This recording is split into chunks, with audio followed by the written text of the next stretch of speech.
Assalamualaikum warahmatullahi wabarakatuh. Selamat pagi, saya Bella Wahyurianti dari D3 Akuntansi Fakultas Ekonomi dan Bisnis dengan NIM C0C0219. Di sini saya akan presentasi tentang materi penyusunan anggaran biaya konvensi dan anggaran beban usaha. Penyusunan anggaran biaya tenaga kerja langsung. Tenaga kerja langsung adalah tenaga manusia yang bekerja langsung menolak produk untuk perusahaan yang memproduksi kursi rotan yang disebut tenaga kerja langsung, seperti tukang potong rotan, tukang ukur kursi rotan, tukang rakit kursi rotan, tukang ketam atau pelicin kursi rotan, tukang warna kursi rotan.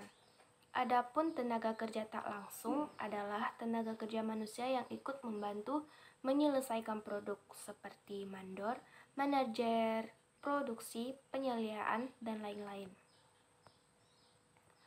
Upah untuk tenaga kerja langsung disebut biaya tenaga kerja langsung, singkatannya BTKL. Sedangkan upah untuk tenaga kerja tak langsung disebut biaya tenaga kerja tak langsung, singkatan BTKTL.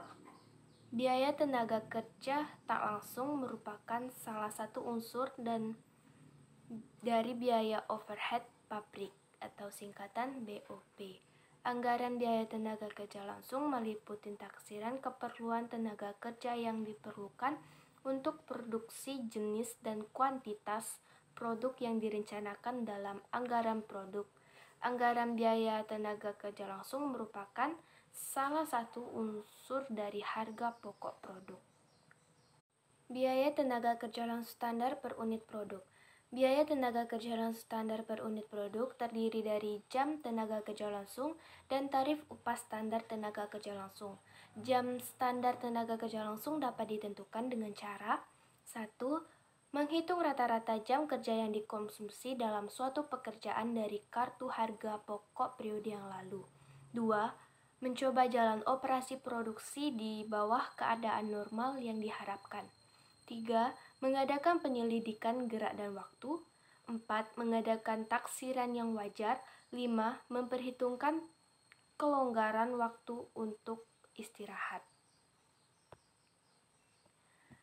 Tarif upah standar tenaga kerja langsung adalah taksiran tarif upah per jam tenaga kerja langsung. Tarif upah standar tenaga kerja langsung dapat ditentukan atas dasar perjanjian dengan organisasi karyawan, dapat upah masa lalu yang dihitung secara rata-rata, dan perhitungan tarif upah dalam operasi normal. Jam kerja standar tenaga kerja langsung terpakai.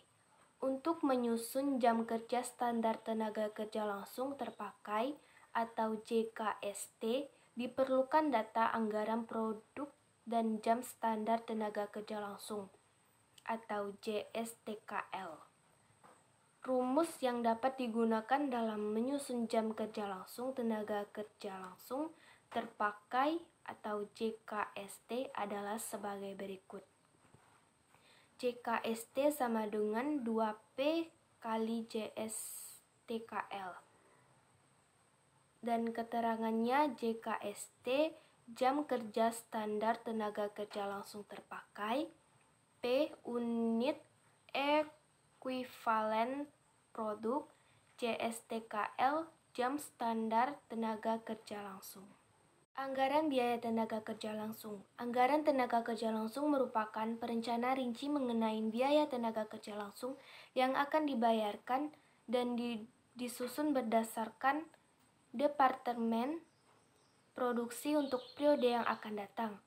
Rumus yang dapat digunakan dalam menyusun anggaran biaya tenaga kerja langsung atau singkatan BTKL atau biaya tenaga kerja langsung standar atau BTKLST sebagai berikut.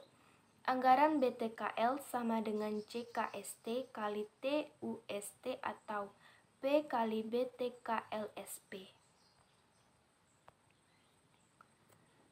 Penyusunan anggaran biaya overhead pabrik.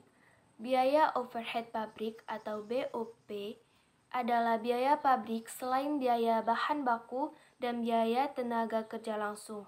Biaya pabrik adalah biaya yang terjadi di pabrik. Periode ini meliputi biaya bahan baku, biaya tenaga kerja langsung, dan biaya overhead pabrik. Dalam biaya overhead pabrik terdapat biaya variabel dan biaya tetap.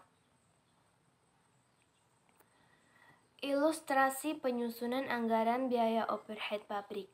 Anggaran biaya overhead pabrik adalah suatu perencanaan yang terperinci mengenai biaya tidak langsung yang dikeluarkan sehubungan dengan proses produksi selama periode yang akan datang, yang meliputi jenis biaya, waktu, serta tempat di mana biaya tersebut terjadi. Biaya overhead pabrik merupakan biaya-biaya dalam pabrik yang dikeluarkan perusahaan dalam rangka proses produksi, kecuali biaya bahan baku langsung dan biaya tenaga kerja langsung. Misalnya produk kecap asli pada tahun 2016 menyusun anggaran biaya overhead pabrik pada kapasitas produksi normal setahun 200 botol dengan waktu 20 jam kerja. Atas dasar unit produk dan atas dasar jam kerja langsung dapat dibuat pembebanan biaya overhead pabrik yang dianggarkan. Penyusunan anggaran beban usaha. Beban usaha operating expense adalah beban kegiatan pokok perusahaan yang tidak terjadi di pabrik selain harga pokok jual, cost of sales. Beban usaha terdiri dari beban penjualan, beban administrasi, dan umum. Beban penjualan adalah beban yang terjadi untuk kepentingan penjualan produk utama.